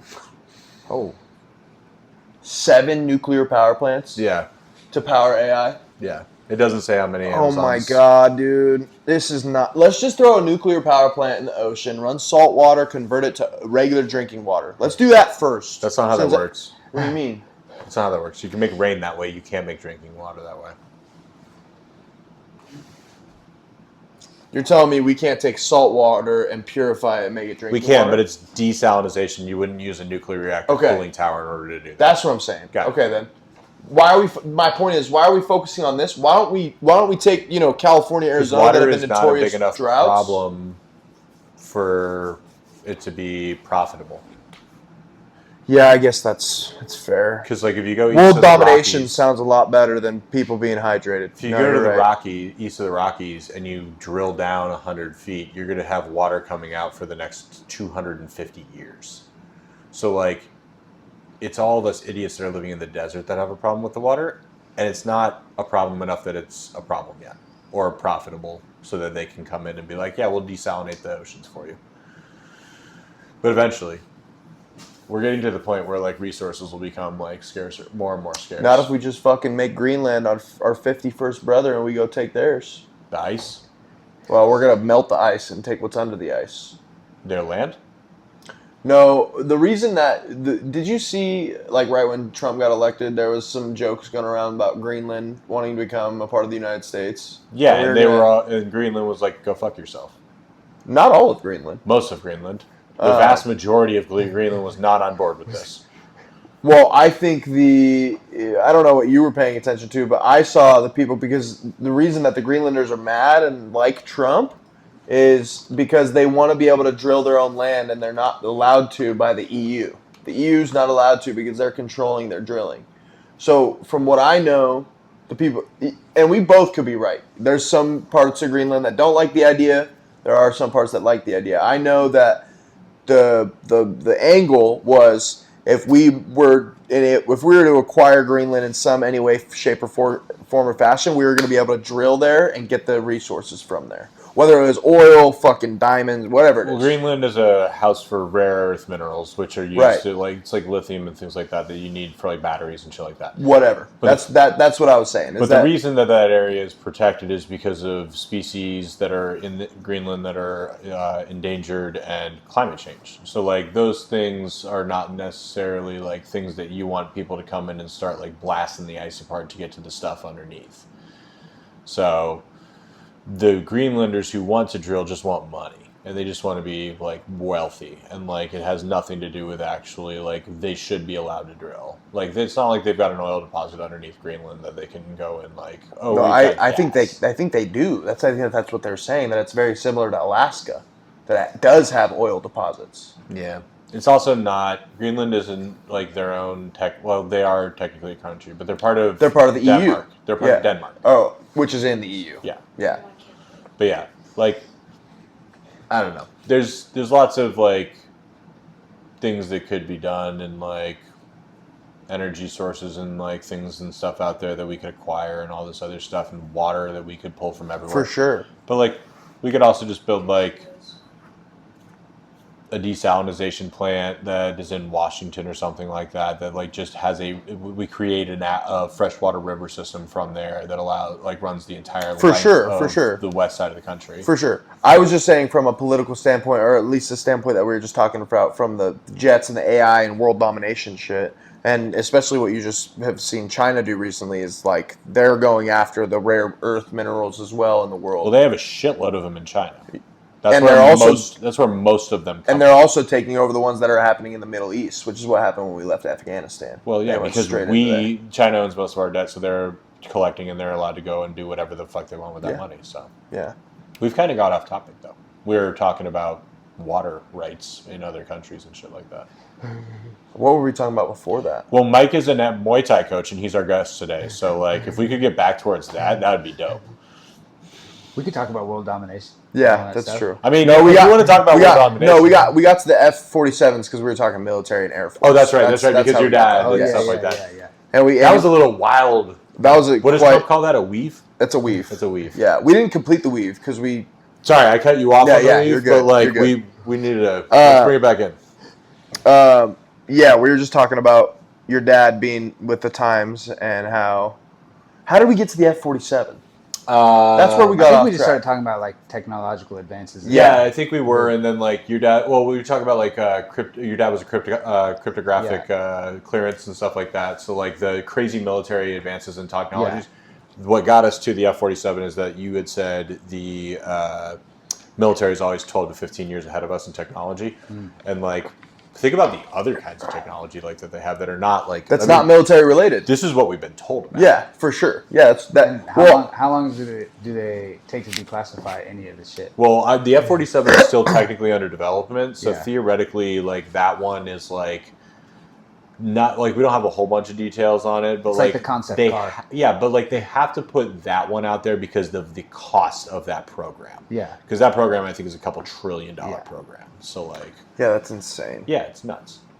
That's Hopefully it absolutely doesn't shit insane. like the F-35 and how long it Dude. took to develop that thing. Yeah, and the F-35 is still like not as good as the F-22. So. We built a not better one. No, technically, like it could be better, but like it had so many problems to begin with that like it definitely wasn't worth it. The F-35 is the Harrier jet that'll take off straight from the ground. It's got a turbine that sits underneath it, and Gotcha. it can redirect its tail thruster down. Yes. And it's a very neat concept. It allows you to get in and out of like a war zone quickly. You can like take off and like do the vertical landing. You don't need a runway to take off on Aircraft It runs like a helicopter a little Yeah. bit. that. Kind of, Yeah. for takeoff and landing. And that's like a very dominant feature, but the problem is like they've crashed a few of them because of that. Because like the pilot like That's a bounces fuck off ton of of the bounces off of the runway, and I think those planes are like 200 million or something. Yeah, I like was gonna say probably A close piece. to Yeah. a $250 million. Higher than that, buddy. We also left a couple of them in Afghanistan, so that's fun too. Oh, I've got another fucking thing for that. We've You remember how we were talking about the planes that fell off of the aircraft carrier Yes. overseas? Yeah. So apparently there's an SR-71 Black Hawk at the bottom of the Marianas Trench in the Atlantic Ocean. So it's the deepest place on Earth, so nobody Yeah. can theoretically get to it. Right. But apparently they crashed one years ago, and they had such a hard time breaking it apart because of the materials that they used to make it, that they just are like, we're going to just drop this down to the bottom of the fucking ocean. So there's those things are like all titanium. yeah. That thing's like, if you ever want to read something crazy, read about Skunk Works and like military advancements, Lockheed Martin and all that stuff. Yeah. Wow. They've done the most. And like the dudes that did that manufactured all that stuff with equipment that was far less superior than we have now, as far as like its They just capabilities. dropped it.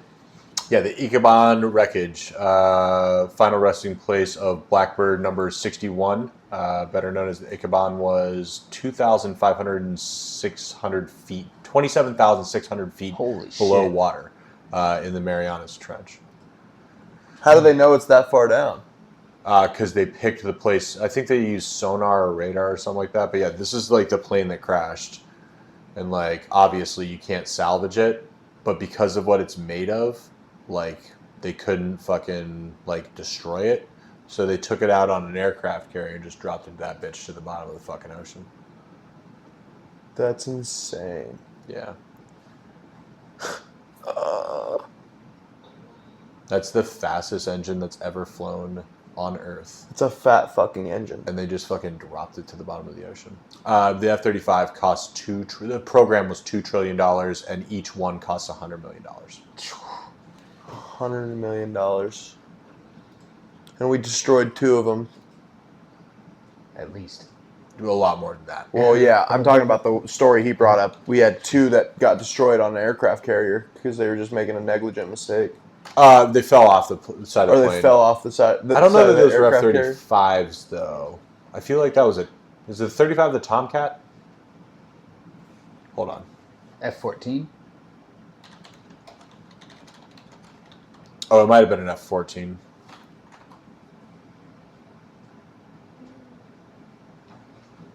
There have been 29 F-35 crashes since the first one was made in 2018. So $2.9 billion. In crashes. It crashes. In oopsie days. $3 billion in 20 years in oopsie daisies. No, wait. This is 2018, so in 7 years. Oopsie days. That's brutal. It was an F-18 Super Hornet that fell off of the aircraft carrier. That's wild. An F-18 is 65 to 73 $million. Jeez, another 100 million. Just So regardless, we're losing. Yeah, We're losing 100 million just out here left and right. Losing aircraft carriers. That's insane. Or not carriers, but losing aircraft. aircrafts all the time, and dropping like the fastest plane ever just to the bottom of into the the trench, ocean yeah. because we couldn't. Do we those didn't- planes still exist? The SR-71? Yeah. Yes, I don't think they fly anymore though. So there's actually video out there. that thing's so rad. It's like my favorite plane of all time. It's such a cool fucking plane. That, and I think X-Men had a big part to do with that. Oh yeah. Is that the plane in X-Men? Yeah. Okay. Yeah, that's the X-Jet. Yeah. This SR-71 flying? Yeah. It's talking about how fast it can go from coast to coast. Dude, look at that. Oh my it's so god. It's huge. I've seen When did them. we build those? The 70s. 70s. Yeah, dude. That's what I'm saying. Look at that motherfucker. Oh, that thing's pimping. Yeah, dude. So what it does is it forces air through that front cone, and then it compresses it throughout these giant motors. Those motors are longer than this apartment is. Right. And it forces it to such a degree that it's able to break Mach 3.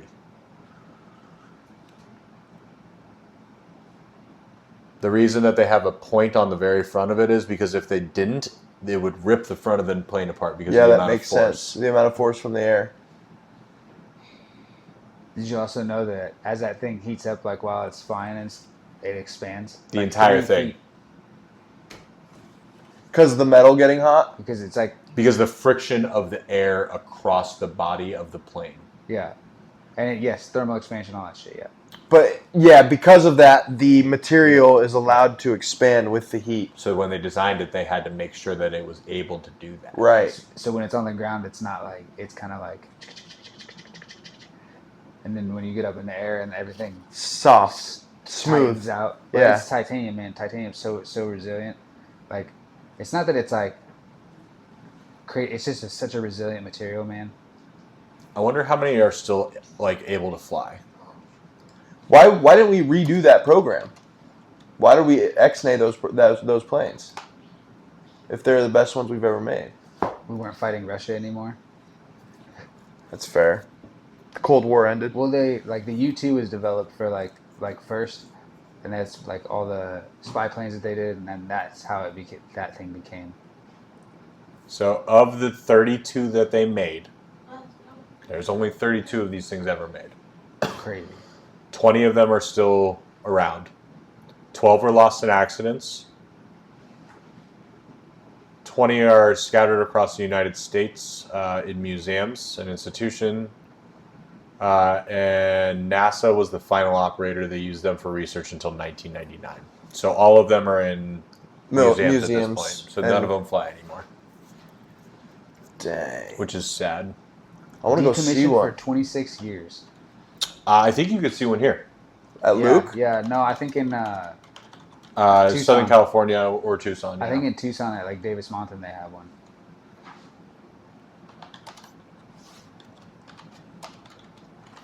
If you had to take a guess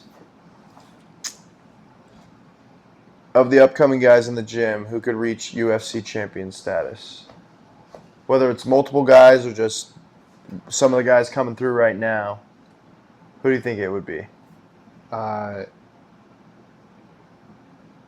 David Clay, Ezra.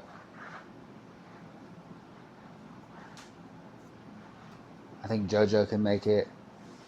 Tommy got a shot.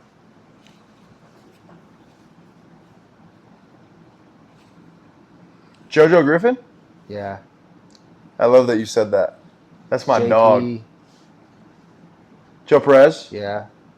Yeah, dude, he's sick. He reminds me so much of like Izzy. His striking is just really Yeah. good. Does Joe grapple at all, though? Joe I think he's a blue belt. Perez? Yeah. Yeah. Yeah. Yeah. I don't think He I've has, ever seen him. I think he has 2 triangle finishes actually. Nice. Yeah. I Oh, think you know you're what? right. I bet he does no-gi because there's A no lot of reason to no-gi. do. Well, there's Yeah. no reason to do gi if you're going to Yeah. be in MMA. Yeah, and they integrate that into the MMA. For stuff sure. too, Coach, they coach that all the time. Right. Yeah. There is an SR7. It's the oldest surviving SR71 is in Tucson, Arizona. Cool. So if you wanted to go see one, you can You just can pop go on see down one the in road. AZ. Yeah. We could do it. We could do a day trip and down to Tucson. Oh, man. That'd be dope. That would be cool.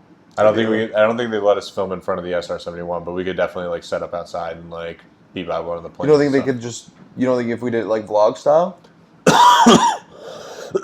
Well, I mean, we could do videos and stuff in the thing. Yeah, that's what I mean. Like what I did for the 316 party. Yeah. I mean, we could do some of that. I don't know how much of that they would tolerate in the building, especially like I don't know if like Public Huh? public place. Yeah, Yeah. like disturbing other folks and like guests, and they might ask us to leave. That's the No, only thing I'm not saying like we need to bring a whole tripod setup and everything, but I think if we had a little hand camera or something and we just had our mics on, I don't think that would be a big deal. What do you think? No, As long as probably we not. weren't, disruptive. Yeah, You know what I mean? no. That could be shorts and stuff like Right. that too. Yeah. But then we could do like an actual podcast from outside and like sit in front of like the planes and like record. That'd be sick too. Yeah. Yeah.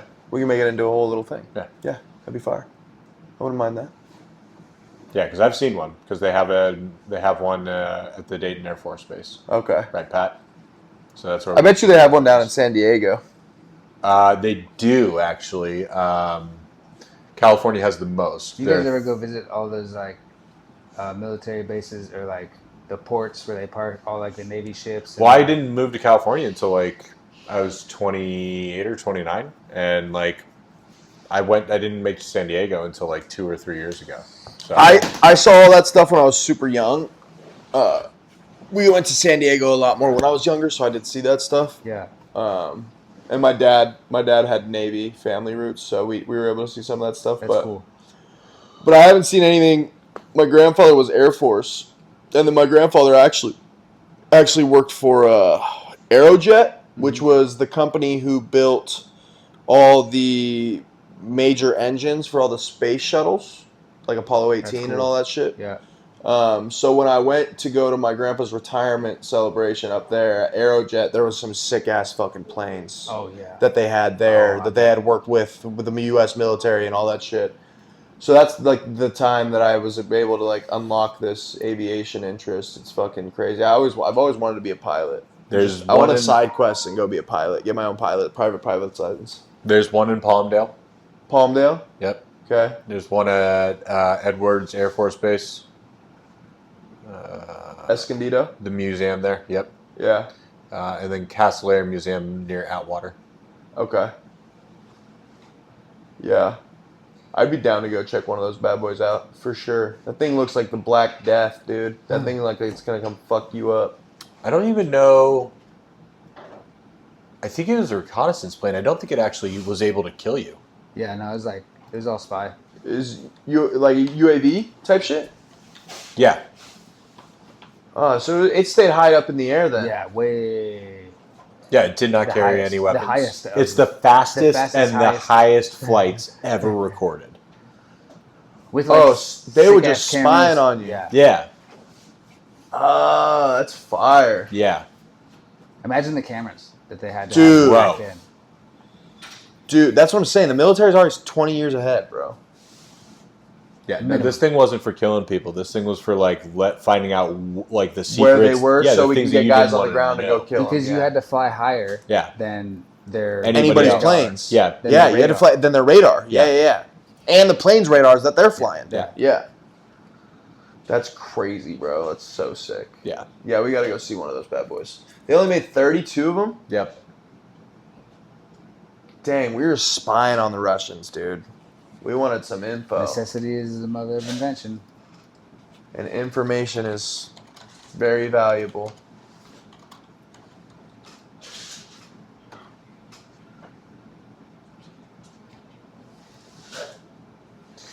They retired the Blackbird because of higher operational costs and decreasing defense budgets, not because its capabilities were surpassed. What a wild thing. Not because they made anything better. Just Yeah. because, because it was they so didn't want to expensive. they didn't want to still haven't made anything better. cost effective. It wasn't cost effective. I'm sure they have made stuff that's better, but Yeah. Well, Higher- pretty Drones can cool. do the same shit now, dude. pretty Drones sick. can go do the drones and fucking satellites. Oh, can probably and do the actually, same you know shit. what? You just hit the nail on the fucking head. They don't need it because of satellites. Yeah, satellites and drones, bro. You don't Yeah. need that shit now. They can send a shit up to space with a fucking camera that can see us fucking enjoying our Friday night. You know what I mean? Like,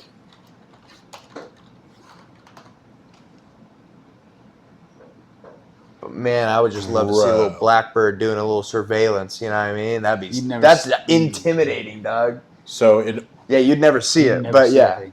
initial production cost for each aircraft was around $34 million in 1960s. That's a fuck ton of money back then. Adjusted for inflation, that would be $300 million per plane today. Mm-hmm. Operating costs were also significant, with estimated ranges from $200 to $300 million per year. Holy shit. Yeah. That's just to keep it up to date. That's so wild. If it was still going today, it would cost $500 million to $1 billion per plane. Because it's just material costs and inflation. That's Yeah. crazy. We should build one more. Fuck it. Make it better than they ever And make were. it the best one. Mach 5. Yeah, make it the best one. Let's start a petition. We'll start a Daytrippin petition Well, dude, I think that's how you get like to build spacecraft that one- actually travel like well through the universe. one more. 'Cause you get like real advanced aircraft like One this. more SR-71. And make it the best one we've ever seen. If you run for president Hey, and you Elon. win, you can make one of these fuckers. You can Just just, be for like, funsies? yeah, you can be like, we are going to make a SR-71 or SR-72 Blackhawk. Yeah. And it's going to go Mach 5, and we are going to push the boundaries of science as we know it. It's going to be good for the country because of all these things. And what it really will be is a giant waste of money, but you'll look really cool. Yeah. And you'll have a But, like, dope-ass plane. Yeah. You know what I mean? Yeah. And then it'll Best. fly that one time, break that record, and then I'll make it my personal flying plane. Yeah. I'll just make it my what do they call that? The fucking Air Force One? Yep. That would be- SR that would be- SR-72 Air Force One, that would be baby. sick. We'll call it Air Force 72. We got to put That'd be machine guns insane. on it this time, though. Yeah, I'm putting a turret on that bitch. What? If it flies that fast, I don't think they'll last. Oh, it won't stand. Everything would have to be No. internal. We could build an internal missile system. Everything. I think it's too fast. Yeah, I think actually Mike's right. The edges where the barrel would like protrude from the plane would actually create enough Just snap friction. off. Just, dude, No, it would just melt. It would just melt. just so many problems. Yeah. It's too fast. Yeah, you're probably right. Well, if I need to get to here to fucking Japan, it'll take about 25 minutes. Well, so- yeah, but United's also working on that. They've got a supersonic plane that's coming out in like 2 years. Really? Yeah, What do you mean supersonic? I mean supersonic. Like we're gonna fucking blast off in like Star Wars and just and we're gonna be there or what? Have you ever heard of the Concorde? Yeah. No. So the Concorde was a supersonic plane, passenger plane that flew from New York to London between the years of like 92 to 98 or something like that. I'll look it up in a minute just to make sure. How But fast? 768 miles an hour. Yeah, supersonic plane is an aircraft capable of exceeding the speed of sound. Would we feel that? You'd have to feel that inside the aircraft, no? No. Yeah, supersonic jetliner is the Concorde. As soon as you see it, you'll They recognize it. Yeah, they stopped making it, or they stopped flying them in 2000. These things. Oh, I have seen one of those before. That's a funky looking plane, bro. Yeah, the nose cone dropped so that they could see the tarmac when they were landing. That makes sense. Yeah. So it was adjustable? Yeah. It was like a hydraulic system? Yeah, it comes up, and then when you're actually like at full flight, it's straightened out like that. So the Concorde had a major accident in 2000, which is what caused it to be retired. And there were a few different accidents. Air France Flight 4590 accident in 2000, and due to high operating costs, they stopped flying it. How fast was that flight from New York to London? Because that's normally what, like 12 hours probably? That's the wrong person.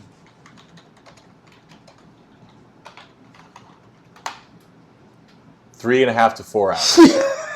Yeah, that flight's normally like 12 hours, I think.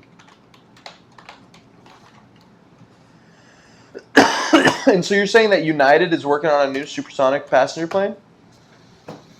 United Airlines has made a significant move into supersonic air travel by ordering 15 Boom Supersonic Overture aircraft, aiming to have them operational by 2029. Shit. The agreement is also includes an option for an additional 35 more if it works.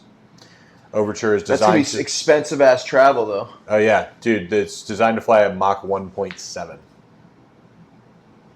That's going to get you from one side of this country to the other in an hour? I think it's like a 2-hour trip from London to New York, so twice as fast as the Concorde is flying. On the move. Everybody on the move. Bro, that's crazy.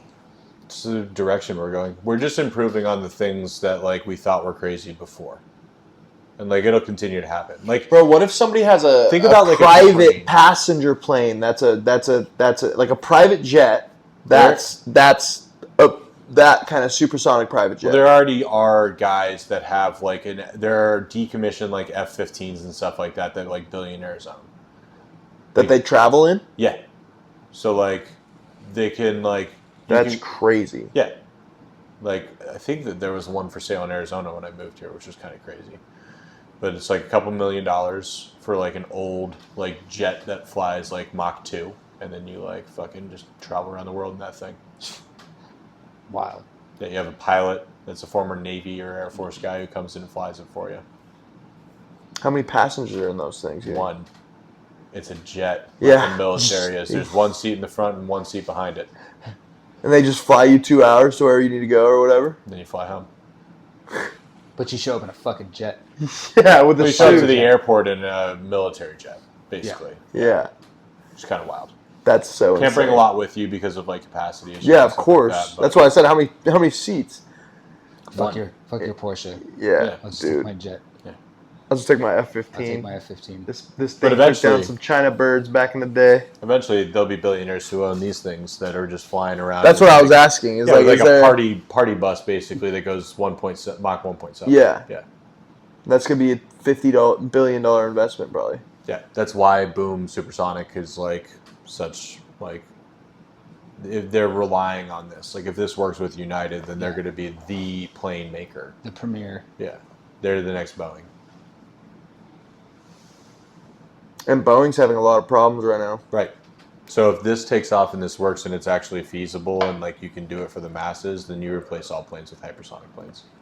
The main problem though is what they need to do is they need to do a high-speed rail system in this country in order to do something like that, because then you decrease the amount of people who need to fly by like 80%. Yeah, that's true. Yeah, because if you could just take a train 3.5 hours and get to Chicago or whatever. Yeah, 2.5 hours. Yeah, to Denver. From here to Denver in like 2 or 3 hours. It's the same as taking a flight. Right. And you don't have to go through security and all that shit. Well, you probably You still do. Yeah. Well, you still do, but you don't have to deal with the airport. Right. And like you just get on a train, you sit down, and then you go, and you could get off anywhere in between at any of the stops. Like every other like European country and like the Asian countries have all figured this out.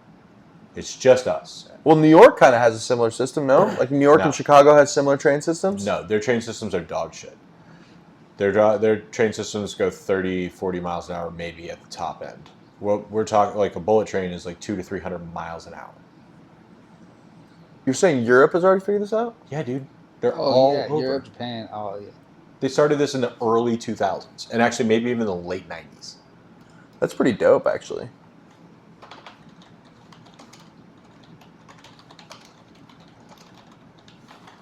So you can take it something from like... The world's first high-speed railway system, commonly known as the bullet train, was in Japan. 1964. Now they have like maglev. Yeah, now it levitates.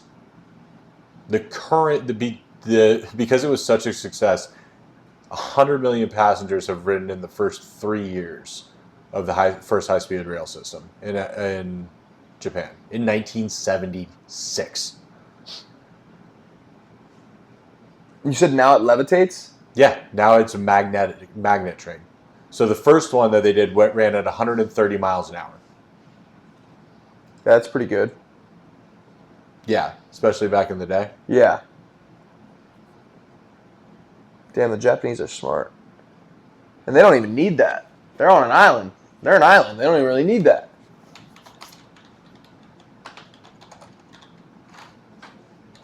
We definitely need to do one of those out there. Why haven't we figured that out yet? Because the airline industry and Boeing is so central to the GDP of the United States that they can't afford for it to go away.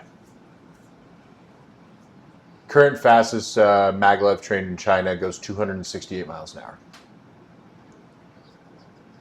I want to ride on one of those things just for fun. Mm-hmm.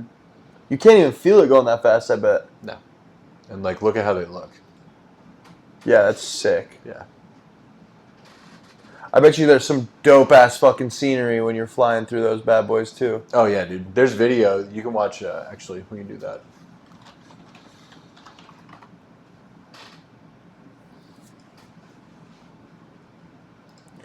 Yo, let's take a trip to Japan and get on a bullet train. Go see the cherry blossoms. And bring back a bunch of cars. And bring back a fuck ton of Tokyo Drift cars. So riding the Japan's fastest bullet train.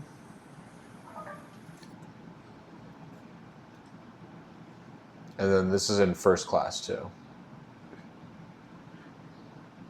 Is it, like, expensive to travel like that? Like, I don't comparable to flying, or what? think so.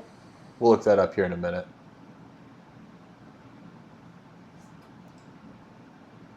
Got shades. I want to see how fast it goes.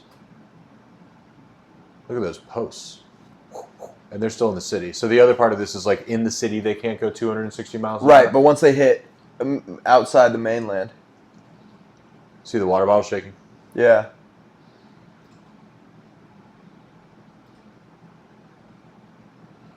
That's so sick. Is that he's tracking the speed? Yeah, it's kilometers an hour. So look at that. Dude, that's so sick. Yeah, I would love to do that. It's just like going on the highway, but much faster. Yeah, so much faster.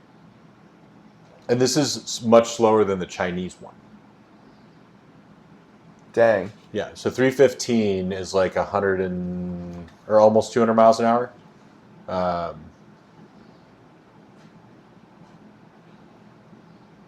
Let's see.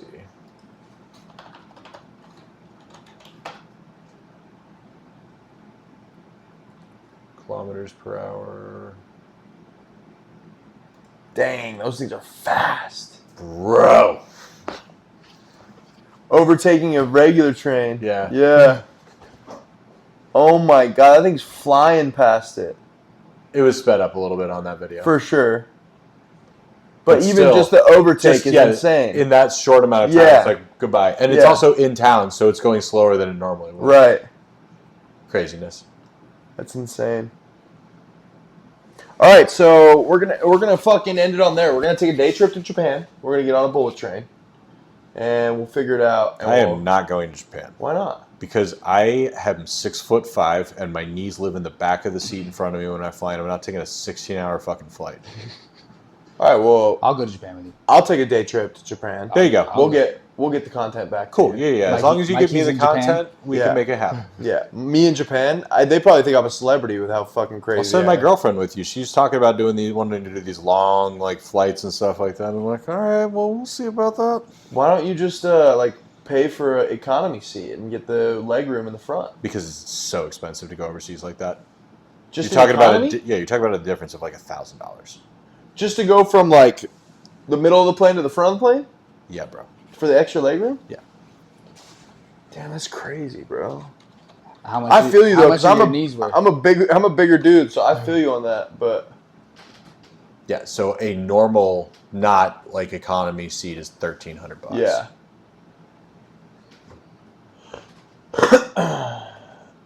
But I think, Mikey, to answer, $2,200. So it goes up by Jesus. $1,000. that's crazy.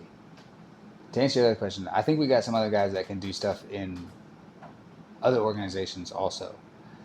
I agree. Not just I the agree. UFC. I'm just talking cream of the crop UFC champ. Yeah, I think all of our guys could go fight in one PFL, what a Bellator, whatever the fuck they're doing there.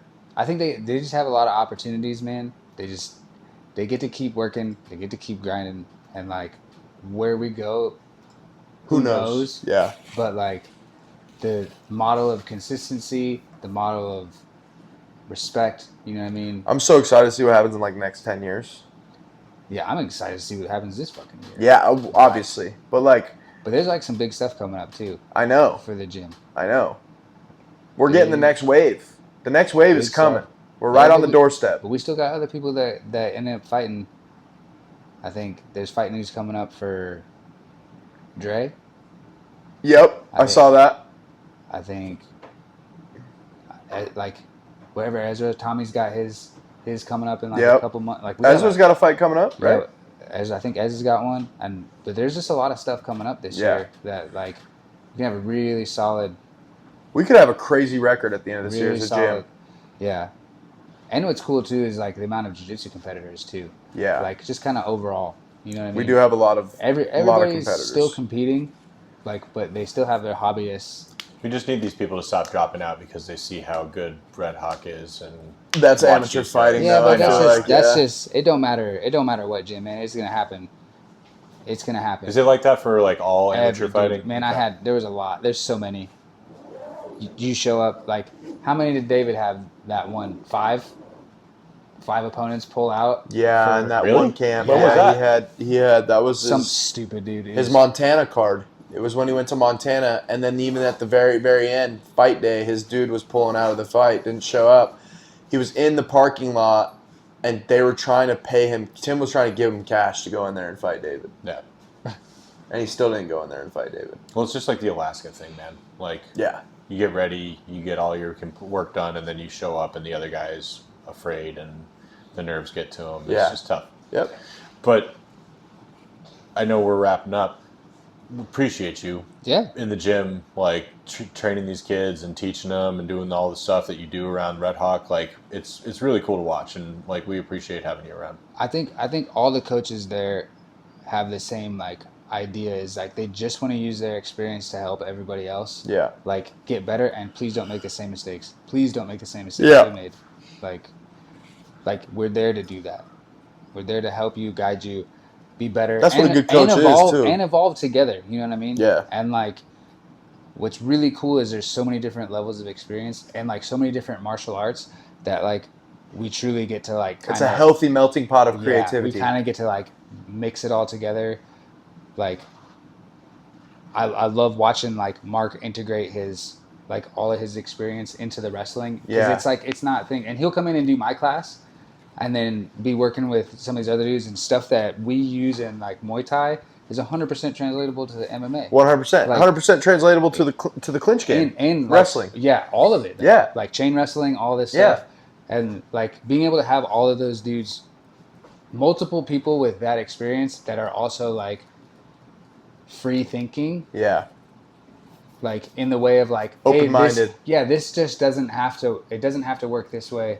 But also I think we're really good at like helping these dudes develop like their own particular like style, and fundamentals. not like following a thing. Like we talk about all the time. We do, like, we have a guideline, but like, man, your style is your style, and you're not like, your body is different. Everybody's different. And you guys aren't like pushing people to be like into a peg hole or a pigeonhole. You guys are making sure that they have room to grow into who they're supposed to be. Yeah, man, which is dope. And working with all the different coaches to like do that, because like everybody has just a different perspective on it. Everybody has a different experience, even though it's kind of almost the same. but it's just like you have a parent that tells you one thing versus you have like some other person that says the same exact thing. Right. And those words hit you There's continuity. in a different way. There's right? continuity. So like having the ability to have like all those coaches and that like that deep coaching staff and like everybody just Chirping like, the same kind of thing. Same goal. We all have the Yeah. same goal. Everybody wants to be a professional. Everybody wants to stay a professional. Everybody wants to get better every day. Like everybody wants to be like 1%, 2%, 3% better like every day.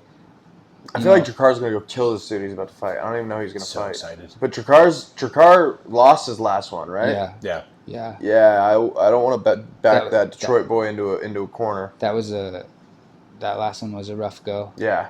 This one's gonna be exciting. I like watching Drakar fight Like always. this one's gonna be You exciting. think so? Oh, I know. Yeah. Oh, Oh, you already know? I know. It's Okay. gonna be exciting. That sounds fun. I'm happy for this. You know who Beneil Dariush is? Yeah. Him and Drakar had a highlight fest of a fight. And if Drakar would have won that fight, he would have been in the top 5 to top 7 lightweight conversation. Yep. It would have been sick. But because he rocked the fuck out of Beneil. And then just got excited. But And got Drakar is rocked also- right back. The 2 fights before that, though, Drakar was in a triangle, and the only reason that he won is because he slammed the guys to the ground, right? So like with the armbar. Oh, yeah, Yeah. armbar, yeah. I think that was after the Beneil fight, no? Yeah. Yeah. Was it? So like it was his first one back after his ACL surgery. Yeah. And he ended up doing 100 seconds of work and slamming that dude on his head. Yeah. Yeah, Like, Yeah. I just worry about getting into that compromissive a position where you have to slam that guy down and stuff like the that. crazy part is most people can't do that. Yeah.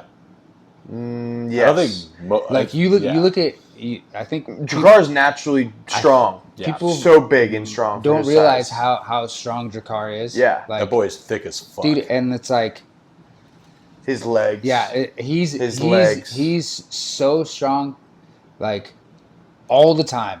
Like, Yeah. It doesn't stop. It doesn't fade. He's so strong Yeah. all the time. Like He's dense, as too. soon as he grabs you, you're like it's one of those people that grabs you and you're like shit. Yeah, fuck. Like, this isn't gonna be This fun. is gonna be a rough. Yeah, go. this is not gonna be fun. But, That's lit. yeah. I'm so He I'm cracks excited. pads like that too, I'd imagine too, huh? Yeah, I mean he definitely can. It's like sometimes when he gets kicking, man, I'm like, oh fuck, like Yeah. my forearms are bruised as Yeah. shit, as it should be.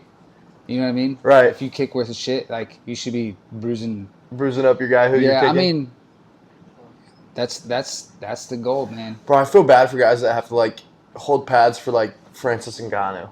Oh, dude, that's gotta suck. Yeah. Yeah. Yeah. Could you That was- imagine? yeah. Yeah, I mean, not for Francis because I've held for dudes that were like 300, like above 300 when I was bigger too. Yeah. But like even if I was 180 holding for like it's so much weight, dude. Yeah, it's so much It's- weight. It's a lot. We had this dude Hans that he was like 3 something, but like could kick, not just because he was like 300 something fucking pounds, but he had like a really beautiful like mid kick. And man, when that motherfucker turned that shit over, you're just like, boom. They make big boy pads for a reason. Yeah. For You know? sure. Yeah. But like everybody's like, oh, I kick hard, and it's like, well, you don't really kick hard enough to like use big boy pads. Then you see heavyweights and like even like some of them welterweights, and you're like, oh, oh. you're 6'4" and like 200 pounds. It's like Well, I don't know shit. 220. Yeah. Yeah. 240. Like and then Israel you just start like Adesanya? creeping it up, and you're just like, oh, this is Israel Adesanya throwing a kick could not be fun, I'd imagine. dude, Trying to any of them. Yeah. Jones, Yeah. Yeah. any of them. I mean, I don't know what I'm doing when I'm kicking, but like when I kick versus like some of the other guys that I watch kick, I'm like, oh, like it's going twice as far when I hit it, and I don't know what I'm doing, and it's because there's just so much mass, So much power more behind mass. it, Yeah. For sure. It's science, man. It's science. You don't Yeah. have to be that big to make stuff move. Right. Oh, Like no, you do not. No. I got thrown by somebody who was like 120 pounds the other day while we were doing jiu-jitsu. you're just like, man. I'm like, how did you just? How do you have the leg? It was Izzy. And I was like, how do you have that leg strength to do that? It's He's like, just here's crazy. your balance. Yeah.